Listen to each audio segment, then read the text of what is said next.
Donc, bonsoir à tous, je me présente, je suis Stéphanie Obadia, je suis directrice de Construction 21 et journaliste, donc j'animerai les débats de ce soir. Donc bienvenue dans cette table ronde dédiée au décret Bax. Alors Bax, ce sont 4 lettres qui, dites comme ça, n'inspirent pas beaucoup, un côté un peu technique, abscon, et pas vraiment intuitif. Et pourtant, il y a de gros enjeux derrière, parce qu'il est question de valorisation des bâtiments, de confort et de services pour les occupants, de conformité réglementaire, bien sûr, mais aussi de réponse face à l'envolée de la facture énergétique, aux besoins d'équilibrage sur le réseau, à l'urgence climatique et à l'urgence de la décarbonation des usages. Bax, comme on peut le dire parfois, ce n'est pas le baccalauréat, mais l'acronyme de Système de contrôle et d'automatisation pour les bâtiments. C'est un décret, je pense que vous le savez un peu tous ici, qui oblige l'installation de GTB et de contrôle continu et automatisé des équipements de CVC. Alors ce décret, il n'est pas nouveau. Le premier date de 2000, il n'était pas forcément connu de tous, et il s'adressait à tous les bâtiments tertiaires de plus de 2000 m². La nouveauté, c'est qu'il a été révisé depuis le 7 avril et qu'il s'étend désormais aux bâtiments tertiaires d'environ 1000 m². Autant dire que nous changeons là radicalement d'échelle et que presque tous les bâtiments tertiaires sont désormais soumis à cette obligation. C'est un enjeu majeur parce que seulement 6% du parc tertiaire est équipé. Alors, en quoi ces systèmes permettent-ils de relever les défis de la sobriété et de la décarbonation? Quel accompagnement? Quel financement? Comment bien penser l'équipement de son parc? Nous sommes ensemble ce soir pour y répondre et vous donner toutes les clés de réussite au Bax et pour transformer finalement une contrainte réglementaire en réelle opportunité. Donc, autour de cette table ronde, nous avons Jacques Guigui. Bonjour Jacques. Vous êtes directeur technologie et innovation pour le CBRE, leader mondial de conseil en immobilier d'entreprise et notamment Digital Advisory. Francesco Amari. Bonjour. Directeur France de DeltaQ, société de conseil en énergie et développeur des logiciels visant à optimiser l'efficacité énergétique des bâtiments. Ces logiciels, si je ne me trompe pas, utilisent l'intelligence artificielle pour optimiser le confort, réaliser des économies d'énergie et réduire les coûts opérationnels dans les immeubles de bureaux, centres commerciaux et supermarchés. Et donc Olivier Petit, je ne vois pas beaucoup Olivier, directeur d'affaires bâtiments intelligents et durables chez Ingerop, un groupe d'ingénierie, de conseil et bureau d'études, membre de SBA et assistant en maîtrise d'ouvrage. Donc au programme ce soir, donc, la table ronde. On essaiera de débattre autour du décret Bax autour de 50 minutes. Ensuite, on laissera 20 minutes de questions publiques. Et puis, le meilleur pour la fin, un cocktail de networking.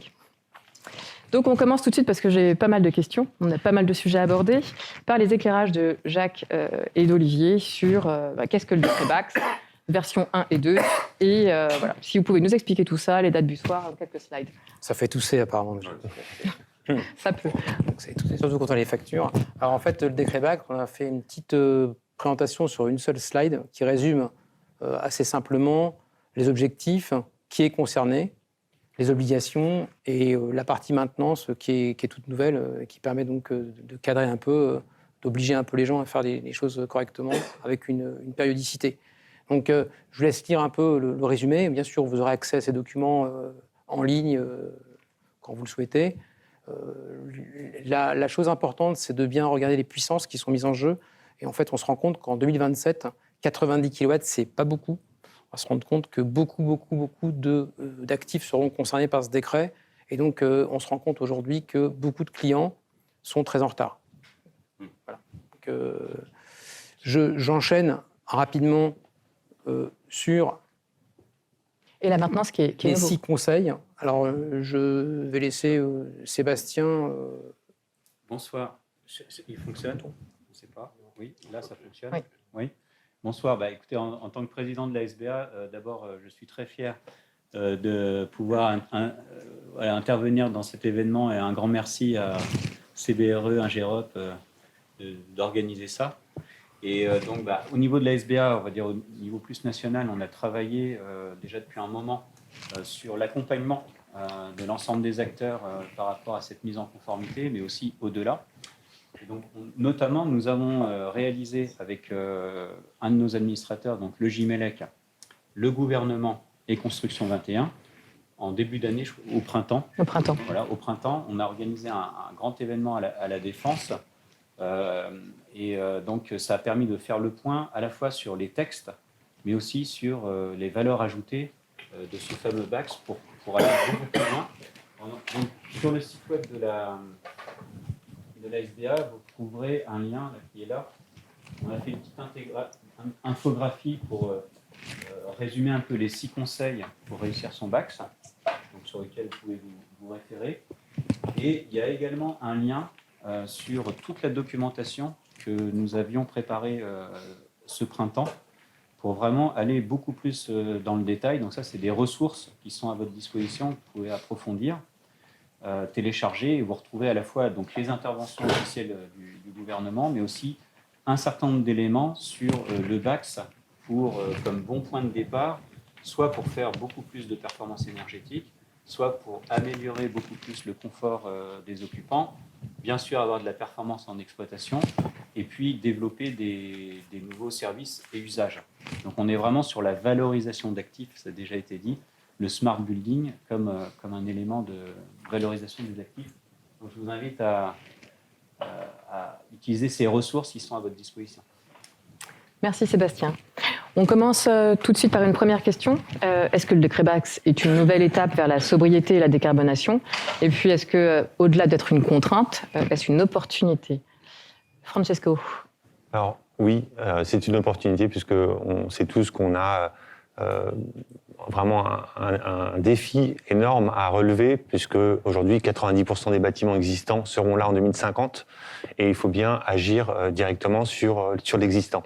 C'est la première des choses, c'est de dire on ne va pas réinventer, refaire et rénover la totalité des bâtiments, ce n'est pas possible. Par contre, agir sur l'existant et amener de l'automatisation, puisque en fait dans BACS il y a bien automatisation, et ça va permettre de proposer des solutions qui sont scalables à l'échelle de portefeuille complet et donc apporter des solutions qui vont dans le sens du décret BACS, qui en fait est une pierre importante pour le décret tertiaire, puisque 2030, 2040, 2050, ces échéances sont aujourd'hui gravées dans les accords de Paris.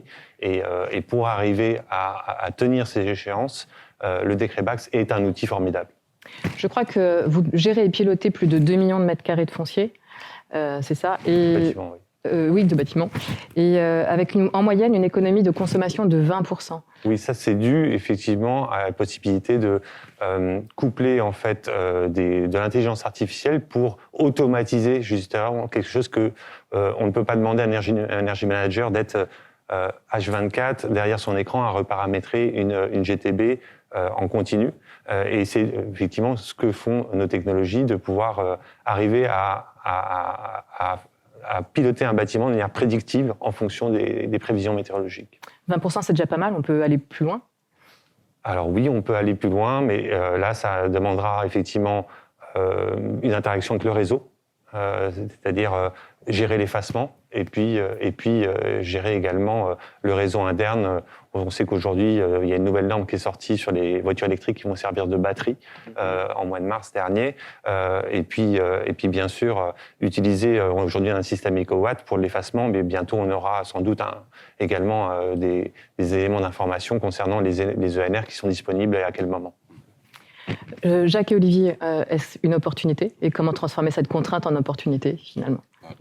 Malheureusement, c'est le coût de l'énergie a encore plus grandir cette opportunité, notamment avec des sociétés comme Delta Q. Aujourd'hui, il y a 2-3 ans, le retour sur investissement, finalement, n'était pas très bon. Les clients ne l'identifiaient pas. Les événements de ces 2 dernières années, malheureusement, ont favorisé ce décret, comme il a été dit. C'est 80% du parc. Comme on disait au début, les clients étaient en retard sur les gros bâtiments. C'est pour ça qu'on leur a donné un peu plus de temps, tout en rentrant dans le périmètre les petits bâtiments. Et comme disait Francesco, c'est aussi une bonne chose, on va dire, de la France, parce que ça a commencé avec le décret tertiaire, qui obligeait à prendre ses consommations. La suite, et on l'a vu cet hiver, avec une GTB à la Défense, ou juste un bouton stop, 10% d'énergie en moins. Donc c'est une belle opportunité, y compris au niveau environnemental. Une belle opportunité, d'autant que le prix de l'énergie monte. Elle va continuer à monter. Jacques ? Alors moi, je vais être très rapide. En fait, je pense que les contraintes sont nécessaires en France. C'est peut-être pas franco-français, mais je pense que C'est on a déjà vu franco-français. ça quand on a eu, pour ceux qui s'en rappellent, Vigipirate. On a été obligé de renouveler tout le parc de contrôle d'accès, sinon ça marchait pas. On a eu après la pandémie qui nous a obligés à revoir nos systèmes de ventilation, qui a permis d'augmenter la mobilité des portables à la maison, les réseaux aussi. Et aujourd'hui, on se rend compte que sans contrainte, on n'avance pas. Et on a toujours tous les prétextes du monde pour ne pas faire et pour reporter. Et donc je pense que c'est une très très bonne idée d'avoir légiféré et d'avoir obligé les entreprises à mettre en place GTB. Par contre, petite nuance, mettre en place un robot, même avec de l'IA, c'est pas suffisant. Je pense que si on n'a pas l'humain qui va faire preuve de bonnes pratiques, de bonnes jugeotes, de réflexion, le pilotage ne sera pas aussi fin, on n'obtiendra pas ce que l'on veut. Parce qu'être conforme au décret BAC, ça ne suffit pas à avoir la sobriété énergétique. Je pense qu'on peut aller beaucoup plus loin, à condition d'allier l'intelligence humaine avec les outils. On viendra sur les clés, On en parlera essentielles. après, Il y a un point que je voulais relever. Certes, ça permet de diminuer la consommation, mais ça permet aussi la possibilité de consommer au bon moment. Et je voulais peut-être juste le souligner. Oui, c'est-à-dire qu'en utilisant l'inertie du bâtiment, c'est même le principe de l'effacement. Le système d'EcoWatt, c'est d'utiliser l'inertie pour dire pendant 2 heures, j'ai une inertie, je ne vais pas perdre en confort et je vais pourtant couper les installations pour décharger le réseau. Donc effectivement, utiliser l'inertie avec les ENR, ça a le même principe. Aujourd'hui, on sait que les ENR sont disponibles l'après-midi avec le solaire et l'éolien. Les heures creuses aujourd'hui sont plutôt l'après-midi. Et donc, ça veut aussi potentiellement travailler les contrats d'énergie pour pouvoir moduler ces tarifs et peut-être aussi engranger des points carbone au bon moment. C'est pas que l'énergie, c'est aussi le carbone qui sont importants. Tout à fait. Comment on s'inscrit dans le low-tech ? Alors, je sais que vous détestez unanimement le mot low-tech. Avec le décret BAC, est-ce que ce n'est pas justement contre-courant face aux enjeux de sobriété ? Au contraire. Nous aussi, le mot low-tech, personne ne l'aime parce qu'il n'y a aucune définition. D'accord. Effectivement, par contre, le mot high-tech, tout le monde le connaît, c'est on met trop de technologie, c'était le problème des années précédentes. Aujourd'hui, le low-tech, finalement, c'est je fais du sur-mesure. Oui, j'ai un décret BAC auquel je dois répondre, mais je peux être un immeuble de bureau, on en reparlera après, je peux être un compte industriel. Donc c'est du sur-mesure et du numérique durable. Super. Vous voulez réagir ? Le low-tech, oui, moi je suis un petit peu d'accord. Le mot low-tech, c'est un petit peu un mot accrocheur.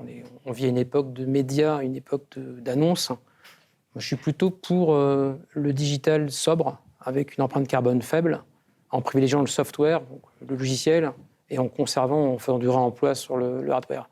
Pour mémoire, depuis 2 ans, les GTB qu'on a rénovés, on n'en a changé aucune. On a toujours trouvé la bonne personne pour avoir la bonne idée, rajouter un capteur IoT par-ci, rajouter un petit programme par-là, pour recycler un peu les systèmes et les faire fonctionner. Ça marche toujours. Donc je pense que c'est aussi, là encore, l'humain va apporter beaucoup de choses à l'analyse et à la définition des travaux qu'il y a à faire. Et en ce qui me concerne, le low-tech, ce serait vertueux. Construire des bâtiments sur lesquels on a une ventilation naturelle qui nous permettent de nous affranchir, par exemple, de la climatisation, ça marchait en Perse il y a 2000 ans, quand les bâtiments étaient utilisés pendant des centaines d'années pour un même usage. Aujourd'hui, on nous demande de la réversibilité, de la flexibilité, et je ne vois pas, à titre personnel, comment on peut inscrire dans les marbres des gaines de ventilation sans problématique de ce genre. Justement, quels sont les besoins, on arrive au concret, quels sont les besoins des propriétaires et des gestionnaires des bâtiments, quelles sont leurs attentes et quels bénéfices en fait, ils peuvent avoir, quels intérêts en fait, ils peuvent y trouver. Olivier ? Un intérêt économique, parce que comme le disait tout à l'heure, l'énergie coûte très très cher. Alors, je pense que l'électricité coûte encore un peu trop cher encore en France. D'ailleurs, il y a eu des annonces récentes du président de la République qui disait qu'on devait obtenir demain l'électricité moins chère. Si on veut abandonner définitivement les énergies fossiles, il faut pour ça qu'on puisse se rabattre sur une énergie qui coûte moins cher. C'est une première input. Et ensuite, j'aurais tendance à dire que tant qu'on n'a pas un intérêt économique, on n'avancera pas aussi vite. Donc pour moi, l'intérêt principal, c'est l'intérêt économique en termes d'économie d'énergie. En fait. Puis de simplicité aussi. C'est le sens de faire du software et autres. Les clients veulent quelque chose de simple. Parce que par exemple, si le client n'a pas de GTB, il y a un impact d'exploitation qu'il va avoir. Il ne veut pas se retrouver dans le problème aussi qu'il y avait avant, trop de technicité, pas calé aux usages des clients, et après ça périclite. C'est sûr qu'il faut bien adapter et bien réfléchir à quel GTB on met, avec quelle personne, qui va le piloter, etc. Oui, je suis un peu dans le même trade, c'est-à-dire qu'il faut d'abord comprendre, effectivement, comprendre par des données, comprendre par des audits, analyser toutes ces informations pour pouvoir agir enfin en mettant le curseur au bon endroit. L'idée, c'est pas de changer une GTB complètement, c'est effectivement la sobriété, ça passe aussi par la réutilisation de l'existant pour l'adapter aux contraintes nouvelles qui sont les nôtres. Ça permet aussi de maîtriser les données de son parc aussi. Et on ne l'a pas dit, mais je pense que c'est quand même assez essentiel. Francesco, il était question tout à l'heure de low-tech, mais il était aussi question de software ou de hardware. Je sais que vous n'êtes pas tous forcément alignés. Est-ce qu'il faut faire du software, de l'hardware? Est-ce qu'on peut trouver un juste milieu? Alors, le hardware, il y a effectivement un certain nombre d'inconvénients. Dans un bâtiment occupé, c'est compliqué, c'est onéreux. Il y a des travaux induits qui peuvent être très importants. Et le modèle économique des fournisseurs de GTB est basé aussi sur l'entretien du matériel. Donc, il y a tout ça qui est à prendre en compte. Le software, lui, effectivement, il est plus agile, il est à jour tout le temps. Par contre, il nécessite une gestion de projet et un accompagnement d'acteurs qui sont multiples. Tu le disais tout à l'heure, voilà, et doit devoir maquer. Nous, on travaille parfois avec des gens qui nous fournissent de l'IoT pour récupérer, parce que c'est des choses que l'on ne fait pas, on n'installe pas les capteurs, mais pour récupérer les informations qui nous sont nécessaires. Donc, il faut marier les solutions, et ça demande une gestion de projet, ça demande des ressources de la part des asset managers et de la profession pour faire en sorte, encore une fois, qu'on mette le curseur au bon endroit. Donc, je pense que c'est un mélange des deux. C'est de dire, voilà, pas tout hardware, pas tout software. Il faut vraiment trouver le bon équilibre pour économiquement s'y retrouver, et puis pour que techniquement, voilà, on puisse avoir quelque chose d'interopérable et qui fonctionne dans le futur. Jacques, Olivier, vous voulez compléter? Enfin, comment aider aussi à faire ce choix, trouver le juste milieu entre software, hardware et la bonne réponse, en fait? Moi, je crois que ça dépend un peu de chaque client, de chaque culture. L'objectif, c'est de proposer... Tu l'as parlé, c'est une belle perche qui est tendue. L'objectif, c'est d'avoir un bon conseil, un conseil digital. On en parlait avec Sébastien sur les différents ateliers. Aujourd'hui, si on n'est pas conseillé, on ne va pas pouvoir trouver le bon modèle. Et le bon modèle peut être très différent d'une entité à l'autre. On peut avoir de l'IA avec des équipes très pointues en FM ou en PM chez un client. On peut avoir juste j'ai installé des robots chez les clients, pas forcément de DeltaQ, mais on m'a dit, moi, je veux juste avoir un email qui me dit c'est quoi la consigne. Et le gars, il va le faire lui-même. Et ça marche très bien. Parce qu'on lui dit, attention, la météo prévoit qu'il faut faire du free calling ce matin entre 5h et 8h. Il fait. Et il n'était pas capable de faire la démarche d'aller voir la météo la veille. Et ça marche très très bien. On ne met pas forcément l'automate qui va piloter la GTB. Encore faut-il qu'il soit sur place. Exactement. Et ça dépend des cultures, et ça dépend des budgets, ça dépend de beaucoup de choses. Donc nous, le conseil fait en sorte qu'on écoute le besoin et on va adapter la proposition de valeur par rapport aux besoins spécifiques du client. Donc c'est un peu un cocorico pour les conseils en digital, mais c'est indispensable. Finalement, ça tient en deux mots, auditer, programmer. Voilà. Auditer, programmer. Quels sont les impératifs à prendre en compte? Alors, on vient de le dire, il faut auditer, programmer, mais il y a aussi peut-être quelques incontournables pour passer et réussir son décret BACS. Je pense à la maîtrise de la donnée, à l'interopérabilité. Est-ce qu'on peut revenir sur les indispensables à avoir pour que ça fonctionne, en fait? Parce qu'il y a eu des échecs à une époque. Aujourd'hui, on est passé à autre chose, mais quels sont aujourd'hui les indispensables pour bien réussir sa GTB et son décret BACS? on en revient un petit peu même sur l'audit. Non, pour bien l'appréhender, en fait, finalement, ce qui change et ce qu'on voit qui change, c'est pour ça que je rigole sur l'audit. Avant un audit, c'était l'audit d'un bâti. C'était un audit de quelque chose qui était physique. Et c'est ça la difficulté, parce qu'on parle de software. J'exagère un peu, mais du coup, on parle aussi de virtuel. Et il y a cette partie de données aussi qui est auditée. Ce qu'on voit aussi, la dernière fois que j'étais ici pour le Digital Advisory, et c'est ce que les investisseurs avaient besoin, on passe par la donnée, parce qu'aujourd'hui, il y a aussi l'ESG. Ils ont besoin de remonter des données. Et aujourd'hui, toutes les réglementations font que ça ne peut pas être fait uniquement par un humain. Parce qu'il y a trop de données, il faut les trier, et maintenant, c'est du réglementaire. Oui, je suis tout à fait en phase. Effectivement, dans nos process, par exemple, on fait d'abord un audit des données. On va récolter et aspirer les données. Ça nous permet de comprendre. Et avec ces données-là, on va sur site avec un GEROP où on a cette possibilité de se faire ce double diagnostic qui est aujourd'hui extrêmement important pour mettre encore une fois le curseur au bon endroit. Sur la chaîne sur le cycle de vie du bâtiment, ce que je m'attache à dire aux clients dès le début, c'est attention, on va changer votre modèle. Votre modèle de conception, votre modèle d'exploitation par la suite. C'est-à-dire qu'aujourd'hui, on en parlait il n'y a pas longtemps avec la SBA, on a des nouveaux métiers. Aujourd'hui, on a besoin de data scientists pour aller piocher le data lake de données qui devient de plus en plus important. On doit analyser, pas question de mettre 3 capteurs pour la même donnée. On va plutôt aller chercher un capteur interopérable pour que plusieurs métiers puissent se servir de la même donnée.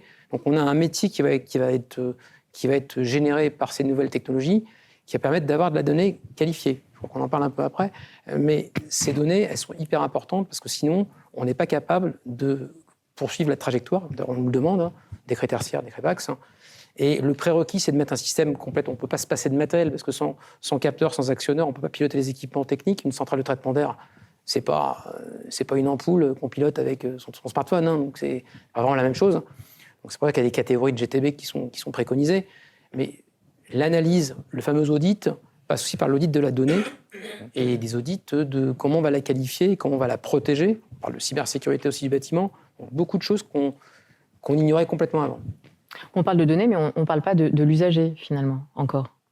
On n'a pas encore, pour l'instant, abordé la question de l'usager. Comment, justement, lui, il doit être intégré aussi dans cette... C'est une très bonne question. L'usager, il ne faut pas qu'il soit perdant. J'entends on pilote mal un bâtiment, moi je mets la consigne à 25 ou à 28, pas de problème, tout de suite, c'est linéaire. Sur la facture, il faut acheter des polaires aux couleurs de la société, c'est possible aussi. Mais on doit aussi faire attention à ne pas... on parlait de driver sur une certaine des commissions. J'ai dit, tu vois, il y a 3 drivers. Il y a le driver sobriété, mais il y a le driver si bien-être au travail. Si on ne peut pas se permettre de faire n'importe quoi, c'est pour ça que quand tu parlais d'anticipation par rapport à l'initiative du bâtiment, on est capable de faire en sorte que le confort en perde très peu par rapport à un gain important en énergie. Et ça, c'est hyper important. C'est pour ça que je tenais à le souligner, parce que c'est vrai que l'usager est quand même au centre. On parlait de données tout à l'heure, et je crois qu'il y a un petit doute sur à qui appartient la donnée. Et là, je crois qu'on n'est pas tous d'accord sur à qui appartient la donnée.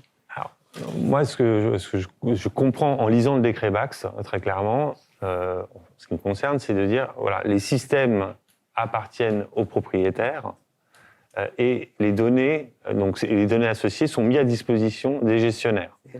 C'est ça. Donc, le propriétaire de la GTB, alors, bien souvent, c'est la foncière ou l'asset, voilà, et donc ces données-là sont, pour moi, le propriétaire de la foncière.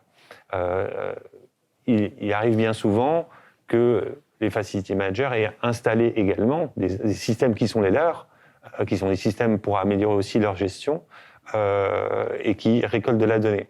Mais en fait, en filigrane derrière tout ça, c'est le sujet de la transparence, en fait, quelque part, parce que nous, on voit au UK, dans le Benelux, en Allemagne, il y a un travail beaucoup plus à livre ouvert de dire on ne va pas se cacher derrière chacun ses systèmes, etc. On va mettre tout autour de la table et on va faire en sorte que la donnée, c'est 0 ou 1, c'est mathématique, donc on voit les résultats et on met tout sur la table. J'ai l'impression qu'en France, on est plus encore un petit peu à se dire... alors est-ce que je donne la donnée à qui, comment, mais ça va me retomber sur la tête. On a encore cette mentalité-là, et si on veut avancer, autant mettre tout sur la table. D'autant plus que juridiquement, c'est très, très flou. Hein. Oui. Il n'y a aucun cadre juridique autour de la donnée. On a fait un tech talk il n'y a pas très longtemps avec une juriste qui est spécialisée dans la donnée. Et aujourd'hui, le Data Act n'est pas encore complètement terminé. Et on va avoir des grosses surprises parce que la donnée, elle n'appartient pas forcément aux propriétaires comme on peut le penser.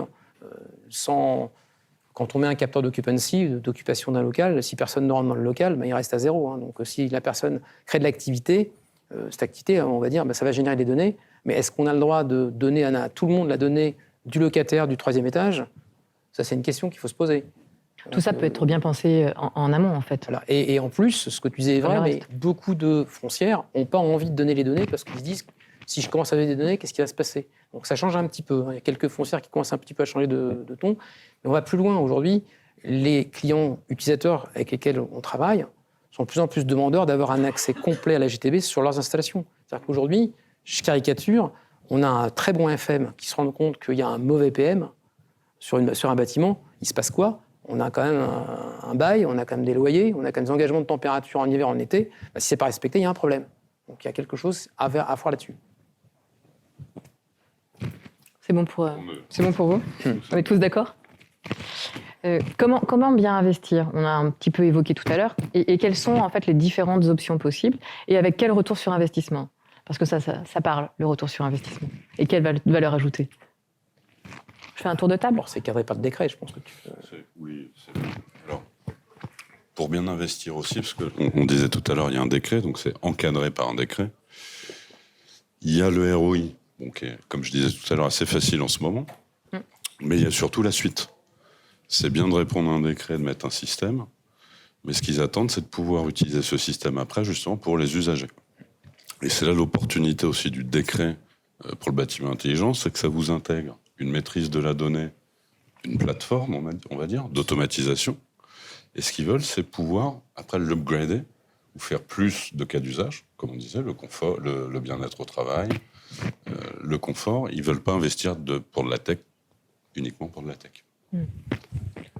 Oui, c'est le reporting aujourd'hui. Hein. On parlait tout à l'heure d'ISR, on parlait de SG. Il faut quand même donner ces informations-là, encore une fois, en mettant tout sur la table, que ce soit le propriétaire, le locataire, le FMR, qui peut avoir des objectifs. Encore faut-il qu'ils soient atteignables avec ce qu'on lui donne. C'est un autre sujet, mais cette donnée-là, elle doit être partagée et de toute manière, réglementairement, c'est une chose, mais aussi dans la société, en fait, aujourd'hui, les gens qui recrutent, on recrute des jeunes gens qui disent moi, je viens travailler à vos bureaux seulement si, je froisse un peu le trait, mais seulement si, je sais que vous avez un comportement responsable, que vous faites ci, vous faites ça. Donc, il y a le règlement, c'est une chose, il y a aussi la société qui bouge, c'est tout ça qu'il faut prendre en compte. Donc, on voit bien les avantages, le retour sur investissement. On n'a pas vraiment de chiffres là-dessus encore, mais je veux bien en avoir si vous en avez avec quelques exemples, pourquoi pas. Ça pourrait te donner des exemples concrets. Je vais être très caricatural. Je dis que quand on s'y prend à l'avance, dans le meilleur des cas, au niveau du BFA, du VFA, ou quand on est très en amont, au niveau de la promotion, on se travaille beaucoup avec des promoteurs, notamment, à ma grande surprise, et on est capable, de toute façon, un acheteur achètera une GTB au même prix, quelles que soient ses fonctionnalités. Parce que quand on est en amont. Et si on s'y prend à l'avance, on peut voir la dernière Rolls des constructeurs up-to-date aujourd'hui. Hein. C'est ce que j'ai annoncé récemment dans une grande banque. Et on a exactement tout ce que l'on veut pour le décret tertiaire, tout ce que l'on veut derrière. On est capable de gérer, grâce à l'occupation, une variation de la ventilation, de la climatisation, qui va prendre en compte le nombre de personnes. Donc les économies sont de l'ordre de plutôt 30% que de 15% quand on fait ça. Et cette technologie, elle n'est pas accessible aux utilisateurs. Parce qu'en mettant quelques capteurs IoT, on ne sait pas forcément aussi bien faire. Parce qu'on va pouvoir interagir sur les équipements de production de chaleur et de production de froid. Et donc je pense que l'intérêt des foncières demain, c'est le fait que le marché est un peu plus morose actuellement, ça peut être une opportunité aussi, de dire on veut se détacher en proposant des bâtiments smart, qui sont des bâtiments qui sont modulaires au niveau des surfaces, au niveau des configurations, et demain, pourquoi pas, avec une sobriété énergétique qui a été créée dans un bail. Pourquoi pas ? Oui, alors ça, je suis totalement d'accord. Si on a les bons outils et les bonnes GTB, les dernières technologies de GTB, c'est formidable. Mais force est de constater qu'aujourd'hui, sur le marché, les GTB, en tout cas celles qu'on rencontre, elles ne sont pas de dernière mouture. Et donc, c'est là aussi où on a sur la possibilité de proposer un ROI. Aujourd'hui, nous, le ROI, il est inférieur à 1 an.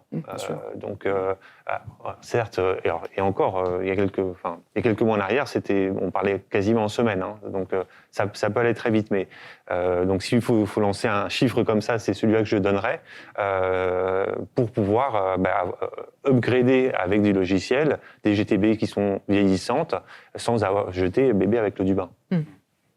Tout ceci a un coût. Quel accompagnement on peut avoir, notamment financier, pour justement upgrader son foncier, son bâtiment?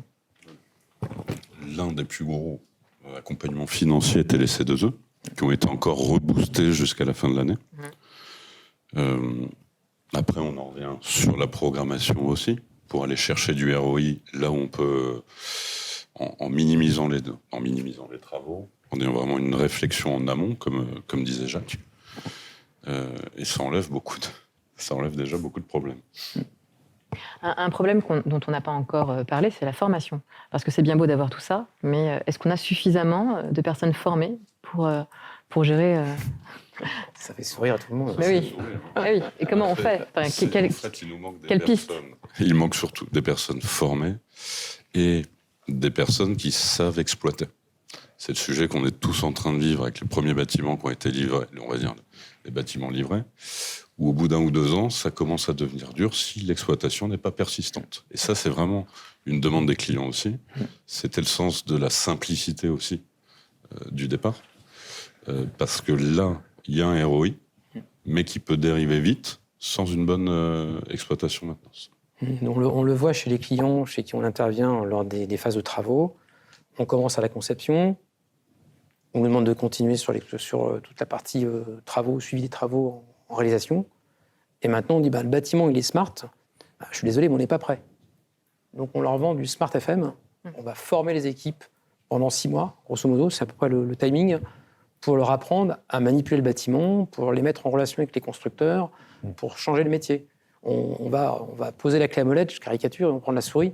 Et c'est un peu ça. Et c'est pas caricatural. Donc les formations des équipes FM et PM, c'est un vrai sujet. Ils sont bien au courant, les entreprises qui le font. Chez nous, c'est pareil. On forme les gens pour être capables d'apprivoiser le bâtiment et de le piloter.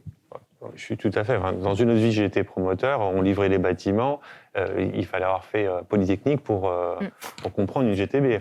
Et aujourd'hui, même les interfaces qui sont proposées, les dernières interfaces que j'ai vues, des gens qui font des GTB, on est sous Windows XP. C'est quand même... bon, voilà. Alors, il y a ce côté-là, effectivement, de formation. En même temps, comment est-ce qu'on peut demander à un technicien d'avoir une formation d'ingénieur pour gérer des systèmes qui sont de plus en plus complexes? C'est là où, effectivement... et puis cet ingénieur-là, il n'est pas, encore une fois, H24 sur site. Parce que les contrats de maintenance n'ont pas ce budget-là pour assurer quelqu'un d'extrêmement compétent sur des sujets très techniques tout le temps en permanence. C'est là où, on parlait de ROI tout à l'heure, c'est là où l'assistant énergétique virtuel permet effectivement de dégager du temps pour d'autres tâches et réduire effectivement cette problématique. Est-ce que l'IA peut aider justement au pilotage? Est-ce que ça peut être un atout justement au pilotage? Vu le nombre de données qu'il faut aspirer et ensuite connecter, désiloter, et pour ensuite réécrire dans la GTB et faire en sorte que tous les quarts d'heure, la GTB soit reparamétrée en fonction de les prévisions météorologiques, c'est quelque chose qu'un humain ne peut pas faire. Donc effectivement, l'IA est même indispensable. Le nom d'ailleurs de cette IA, ça s'appelle copilote. Voilà, on a déjà des copilotes, c'est pas mal. Voilà. Moi, j'insiste sur le fait que le format, il est un petit peu sur mesure. Aujourd'hui, de plus en plus de clients, ils voient la nécessité d'avoir un challenger interne dans les équipes de FM locales, les clients eux-mêmes, qui vont pouvoir avoir une personne capable de dialoguer avec le facility manager pour être capable de le challenger, mais de connaître aussi son bâtiment. De plus en plus, les clients veulent connaître leur bâtiment. Ils ne veulent pas déléguer complètement à l'exploitant. Et ça, je trouve que c'est pas mal, parce que ça permet donc de faire monter un peu le niveau. Parce que les gens, ils se disent, si je suis pas, un prochain appel d'offres, je vais pas être retenu. Et je trouve que c'est un peu dynamisant, et ça permet un petit peu de faire monter le niveau global, Et du coup, les entreprises qui font de la maintenance, ils essaient de se mettre à niveau, de se recaler au niveau. Donc c'est du gagnant-gagnant. Ça permet aussi de monter en compétences, enfin en compétences en bâtiment, c'est pas de monter et d'offrir peut-être de nouveaux services pour le bâtiment. Je sais qu'Olivier, vous parlez d'une usine qui, ça pourrait être pas mal de redonner cet exemple. C'est l'exemple aussi de l'utilisateur qui découvre que c'est intéressant. En gros, c'est des usines de moyenne taille où on a fait donc des craies tertiaires, des craies BACS. Comme au départ, c'était sur des zones tertiaires, ils se sont vite rendus compte pour le process que c'était très intéressant. Du coup, en fait, on est sorti du décret BACS et on a fait en ajout toute la partie process parce qu'ils se sont rendus compte qu'effectivement, être assisté, avoir des remontées de données, améliorer l'efficience de leurs opérations, améliorer le confort de travail sur des tâches difficiles. Et l'intérêt était très vite compris. Donc ça permet aussi d'aller plus loin que la simple consommation d'énergie. Autre point, la maintenance qui est désormais obligatoire, ça aussi c'est un coût, c'est tous les 5 ans. Et donc comment on fait? Est-ce qu'on peut optimiser? Comment on peut déjà la prendre en charge dès le départ?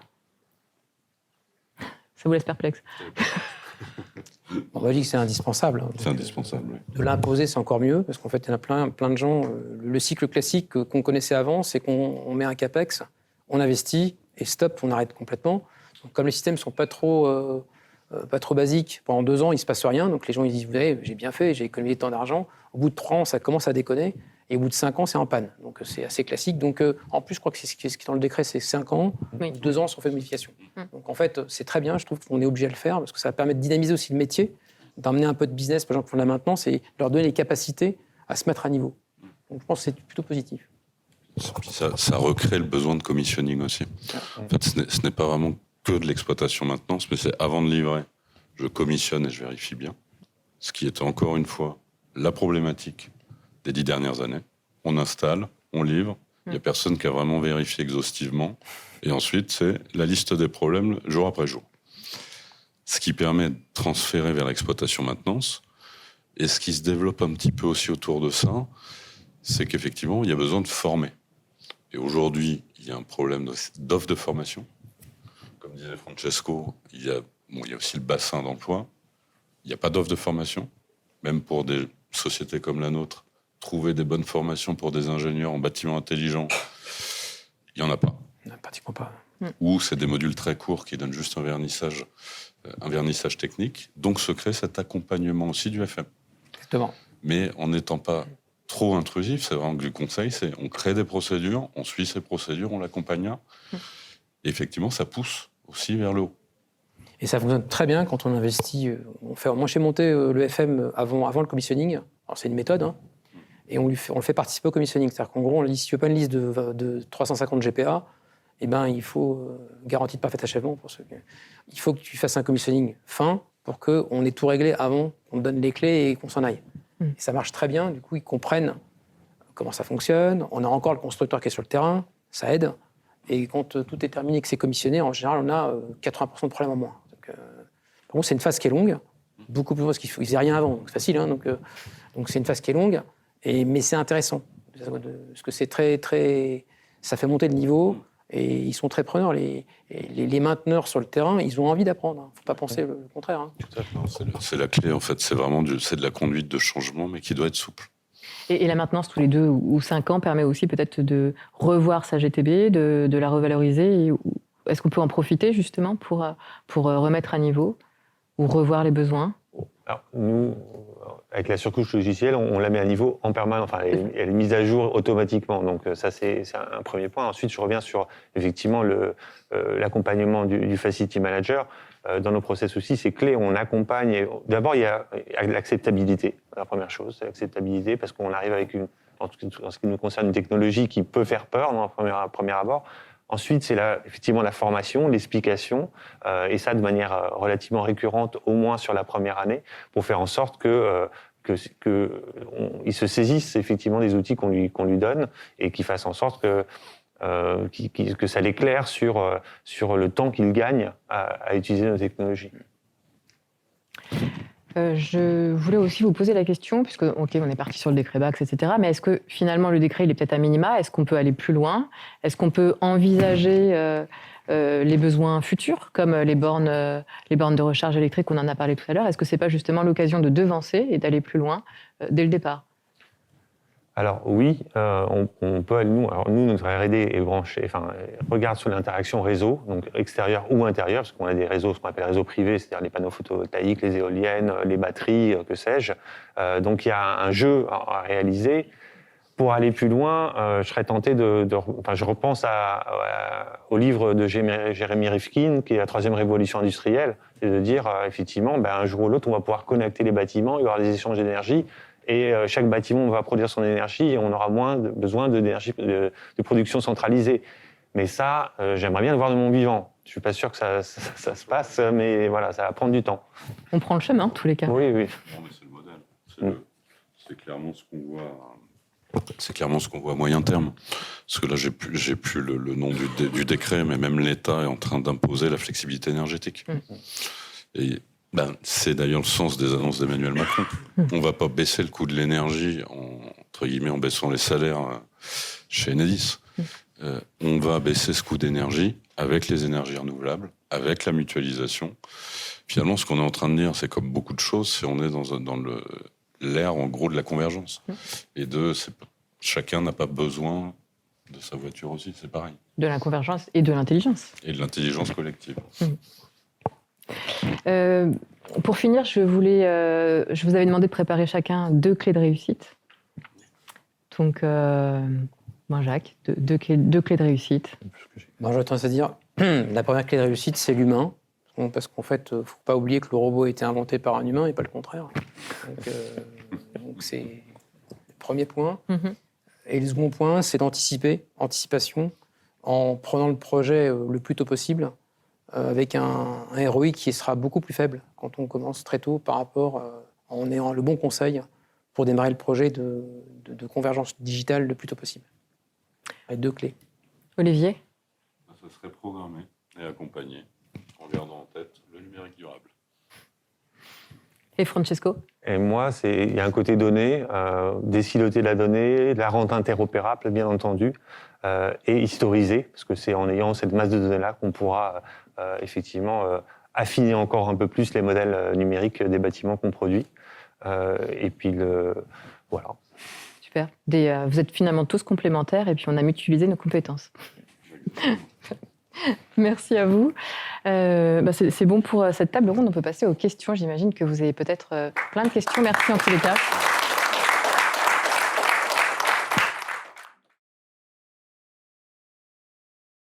Je me présente, je m'appelle Sanaïs Pilbou, je suis architecte urbaniste de formation et experte en BIM management.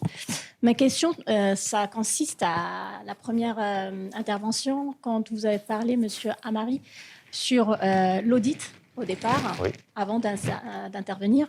Est-ce que cet audit consiste que par rapport aux données chaudes, à la donnée chaude, ou vous intervenez aussi pour intégrer la donnée froide du bâtiment, c'est-à-dire le bâtiment lui-même? Si vous parlez pro. Oui. Le bâtiment lui-même, parce qu'aujourd'hui, on constate qu'on utilise tout ce qui est usage en interne. C'est comme si la voiture, on utilise à l'intérieur, mais on fait abstraction de la carcasse. Est-ce que la donnée froide du bâtiment est prise en compte? Alors, ou pas? Oui, et dans un premier temps, non, puisqu'en fait, on peut faire un modèle numérique thermique du bâtiment juste avec les données d'usage. Ça, c'est aujourd'hui ce qu'on a en capacité de faire, c'est-à-dire avec les données chaudes, les données de fonctionnement du bâtiment, qu'on les corrèle avec des données météorologiques géolocalisées extrêmement précises. Et ça nous permet de faire un modèle numérique thermique du bâtiment. Et ensuite, on va sur site, effectivement, et cet audit de données, on l'apporte avec nous sur site, et sur site, on va faire un audit technique du bâtiment qui correspond plus, effectivement, aux installations de CVC et aux installations de GTB. Donc, c'est le réseau. Pardon ? Donc, on fait un audit que pour le réseau, mais pas pour le bâtiment lui-même, c'est ça? En fait, le bâtiment lui-même, il a une réaction. En fait, les systèmes réagissent en fonction de paramètres extérieurs, et donc ça nous permet de déduire le comportement thermique du bâtiment. On n'a pas besoin de connaître l'enveloppe ou en tout cas l'étude thermique au préalable. Sauf que les matériaux subissent une dégradation avec le temps. Et c'est bien pour ça Et donc, nous, on le fait à l'instant T. À l'instant T, on a effectivement la possibilité de comprendre comment se comporte le bâtiment. et c'est là on peut agir Voilà. sur le bâtiment. Merci. On a la réalité à l'instant T. Y a-t-il d'autres questions? Super. Si vous pouvez approcher le micro quand vous parlez. Oui, bonsoir. Donc, Steven Commander, HID. Moi, j'ai une question plutôt sur le ROI. Le décret dit qu'il faut consommer tant de kilowatts ou il faut arriver à telle consommation, kilowatts, etc. Est-ce qu'on a suffisamment de recul aujourd'hui pour corréler un montant d'investissement par kilowatt? Si on met 10 000 euros du mètre carré, on arrive à réduire de tant de kilowatts. Est-ce que ça, c'est complètement illusoire ou on commence à avoir du recul pour ça? Ça me semble un peu illusoire par rapport dans le sens où chaque bâtiment a un fonctionnement différent. C'est plus sur le côté hétérogène du patrimoine immobilier. C'est ça qui est compliqué. Les ratios ne sont pas sûrs avec ces données-là. Ouais. Ok, et alors merci. Et deuxième question, toujours sur le ROI. Vous avez un tout petit peu évoqué l'ESG, enfin le RSE. Est-ce que vous avez suffisamment de recul ou un avis sur la conformité au décret BACS comme un différenciant pour attirer ou retenir les locataires et du coup l'effet sur le ROI? C'est une question plus large. Je pense, oui, c'est une question beaucoup plus large. En fait, moi, je pense que le ROI, c'est comme tout. Ça peut dire tout et son contraire. Qu'est-ce qu'on prend en compte au numérateur, au dénominateur? Aujourd'hui, quand on met en place une gestion technique du bâtiment, l'effet, la conséquence, elle est multiple.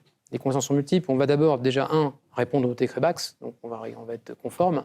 On va donc avoir une sobriété énergétique un peu meilleure, mais surtout, on va avoir un outil capable de faire autre chose. Je parlais du comptage tout à l'heure. Les équipements modernes, aujourd'hui, comptent les personnes. Quand vous faites du flex office, il y a de plus en plus de gens qui le font avec les gens qui sont en télétravail. Le comptage des capteurs qui sert à piloter la climatisation, aujourd'hui, je les utilise pour alimenter une application mobile pour que les gens sachent combien de personnes sur le terrain. Et vous savez que le ROI d'une application d'occupation des locaux en flex office, il est inférieur à... Ça se compte en jours. Quand on voit le prix des mètres carrés dans le prime, quand on sait qu'on peut en enlever 300 ou 400, c'est vite calculé. Donc en fait, l'outil qu'on met en place, c'est le même, c'est la GTB. Donc quand on va avoir plein de choses comme ça. Le bien-être au travail, quelqu'un qui n'est pas bien, ça coûte, je crois, 10 700 euros par an. Je crois que c'est une étude qui a été faite il n'y a pas longtemps. Quand on fait en sorte qu'il y ait une bonne qualité de l'air, c'est pareil. Donc quand on fait tous les savings, comme on dit, de l'apport d'un système automatisé, le ROI est très très faible. Si on se cantonne strictement au décret BACS, effectivement, on va voir quelques années. Merci. D'autres questions? Profitez-en. Faire du sport. Ouais, je fais du sport, c'est bien. Mettez bien le micro. Bonjour, Marion Hertas, Signify, donc éclairage. Comment est-ce que vous voyez aujourd'hui le niveau d'information des clients sur le terrain, y compris parce que le décret BACS va quand même à des tailles de bâtiments qui vont être relativement petites, parce que quand on parle un petit peu avec des clients, ou je sais pas, dans du scolaire, ou on se dit que le 1er janvier 2025, c'est bientôt, et qu'il y a beaucoup de bâtiments à équiper, et qu'il n'y a pas forcément aujourd'hui un niveau d'information très élevé chez les clients. Je dirais que c'est en train de changer beaucoup. Ouais. Je vais séparer privé de public. Sur l'immobilier privé, le grand réveil, on va dire. Parce qu'il y a 3 ans, c'était vu juste, ok, vous avez un décret, je risque... Quelles sont les pénalités si je résume un peu comme ça, mais aujourd'hui, ils y voient. Coût d'énergie, c'est clair, ils y voient quelque chose. Le différenciant aussi sur le marché. Parce qu'il y a beaucoup de rénovations, il y a beaucoup de biens. Et quand c'est prêt à BACS, ça les aide aussi. Et la différence au niveau du public, c'est que les marchés publics, je parle des villes notamment, ont vu la chose. Notamment à travers les implications de rénovation énergétique. Et ce qui va beaucoup aider, c'est les annonces aussi, là, d'il y a une semaine, où la Caisse des dépôts va injecter 100 milliards d'euros. On va faire le tiers-financement.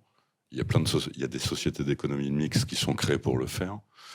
Donc, de manière générale, il y a quand même ce grand réveil au niveau des... Mais il faut aussi que la filière, c'est un peu le sens de ce qu'on a dit, ça veut dire que la filière doit continuer à s'adapter, même s'il y a déjà eu des belles évolutions en 5 ou 10 ans.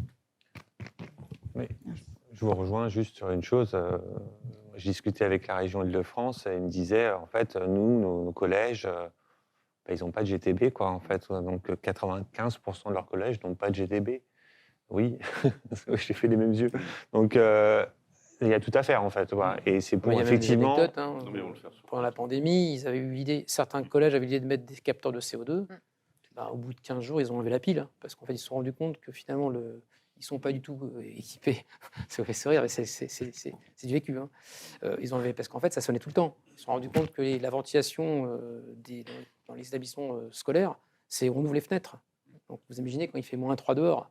Donc, il se casse, avec le Covid, c'était quelque chose. On s'est rendu compte que ça ne fonctionne pas. Donc, mettre des ventilations mécaniques dans des collèges, c'est des investissements qui sont colossaux. Et aujourd'hui, c'est le corps équipement chaussée, donc le législateur, les équipements publics ne sont pas prêts.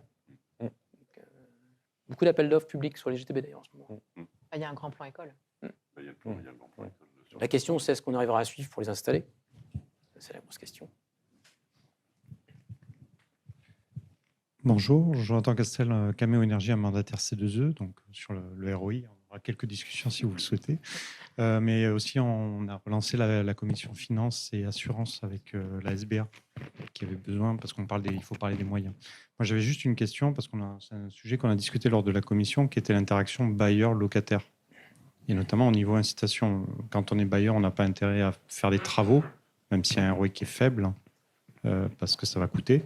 Et finalement, l'économie d'énergie, ce n'est pas lui qui en profite, c'est le locataire. Et on parlait des monolocataires, des multilocataires. Sur ce sujet-là, vous qui êtes dans le cœur du truc, on en est où? C'est quoi les problématiques qu'on peut anticiper?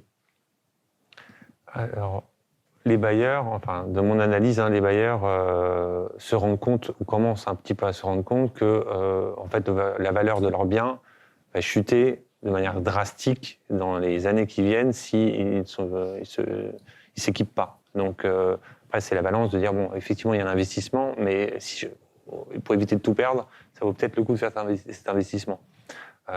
Donc, il y a déjà un début de réponse là-dessus. Et puis, sur la partie CO2, encore une fois, les locataires, eux, sont en demande de pouvoir avoir des locaux qui sont compliant avec leur RH, en fait, quoi, tout simplement.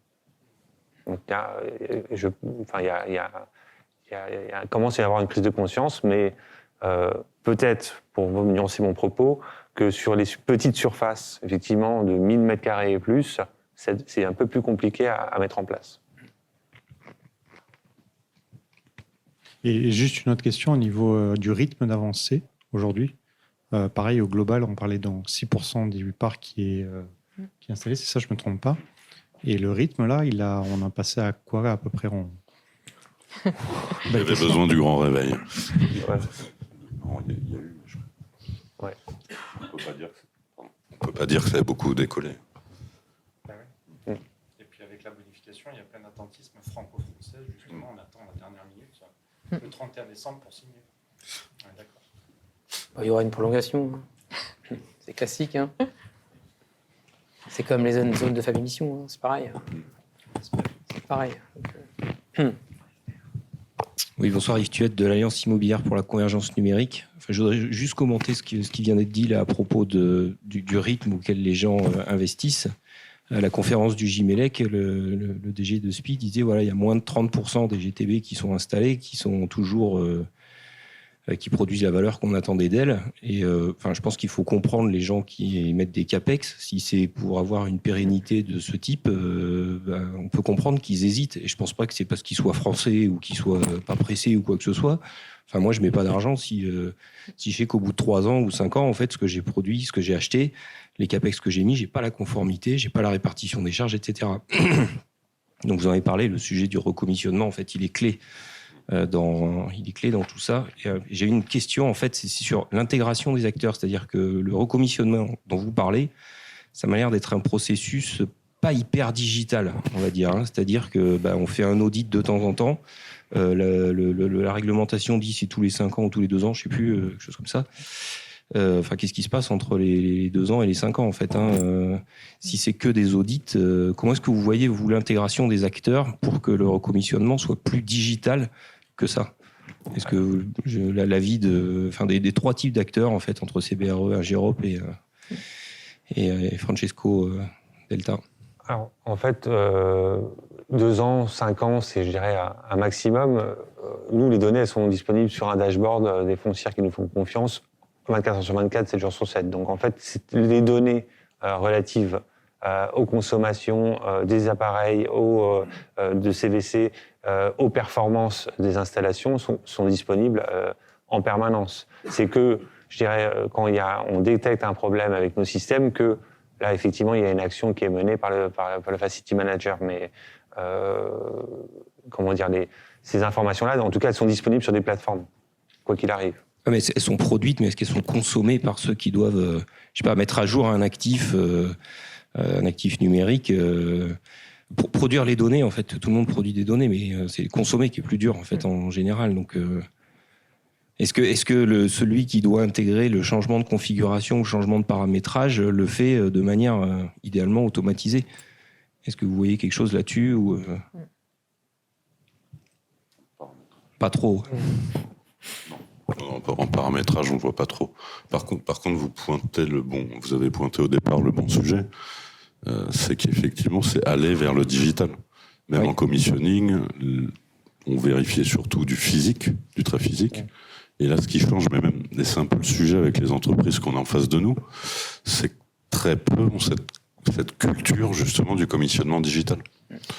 Et on en revient à la conduite de changement. C'est vraiment de la conduite de changement, même nous, au niveau... Plus les outils, plus les outils de commissionnement digital, je pense que c'est un truc d'interaction, c'est pas... je sais pas ce que vous en pensez. On n'invente rien, les méthodes existent déjà. Les gens de l'IT, on fait beaucoup d'AMO avec des DSI de clients.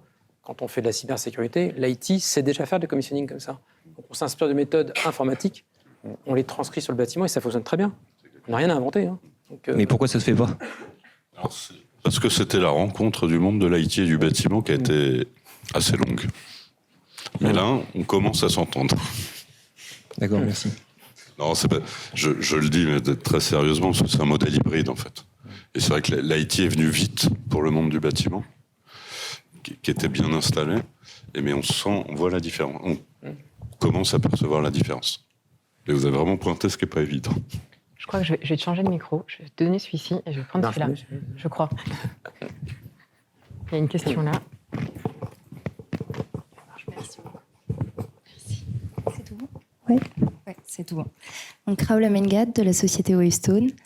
J'avais une question par rapport au retour d'expérience. Est-ce que vous en aurez un sur des success stories, sur des clients qui ont réussi ou qui sont du moins en voie de réussite pour la conformité au décret BACS, mais qui avaient des installations soit anciennes, soit des GTB anciennes?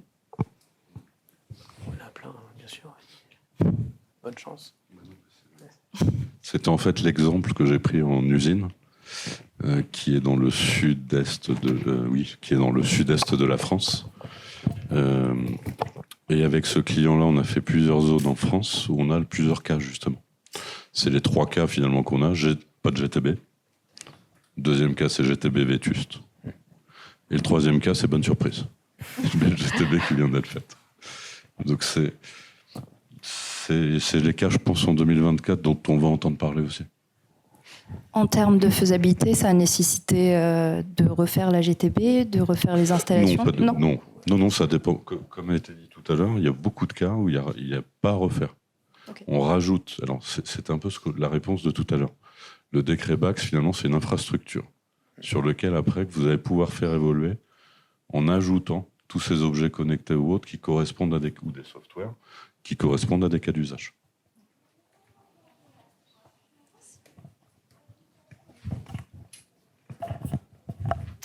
D'autres questions?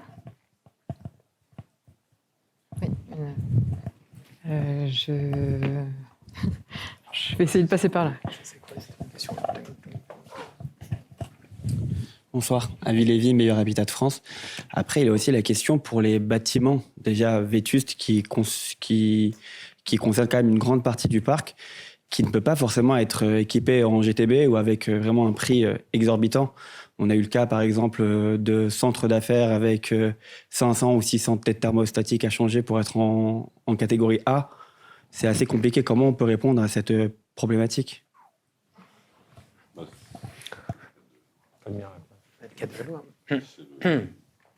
En gros, là, le cas dont vous parlez, probablement un ROI supérieur à 8 ans. Donc, vous ne rentrez pas dans le cadre du décret. Mais on voit sur certains vieux bâtiments quelque chose qui se développe, des infrastructures sans fil, clairement. Avec que des compteurs sans fil où il reste purement sur le décret. Mais c'est ça qui est dommage. C'est qu'il y a peut-être moins d'évolutivité. Voilà. Mais comme on disait tout à l'heure, à chaque client son... Là, je parle vraiment de clients qui sont que dans l'obligation de le faire, qui ont peu de choix du bâti des années 1870, par exemple, comme on peut le rencontrer parfois. Des bâtiments qui sont soumis à l'architecture des bâtiments de France. Donc, voilà.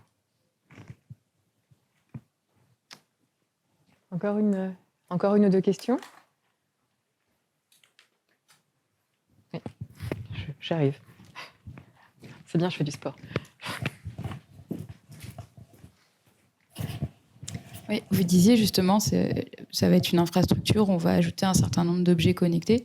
Comment est-ce que vous voyez le lien entre ce que va pouvoir faire une GTB et par exemple l'expertise qui va pouvoir être apportée par les objets connectés de chacune des filières, qui va peut-être permettre soit d'être évolutif plus vite sur un métier qui va évoluer un petit peu moins vite ou plus vite qu'un autre.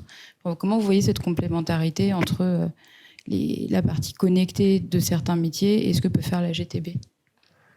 Alors, je ne sais pas si je suis claire dans ma question. Ouais. En fait, les capteurs, ils sont là pour donner de la donnée. Ils n'ont pas d'intelligence en eux-mêmes. C'est cette donnée et la manière dont elle va transiter qui nous permettent de penser déjà au futur.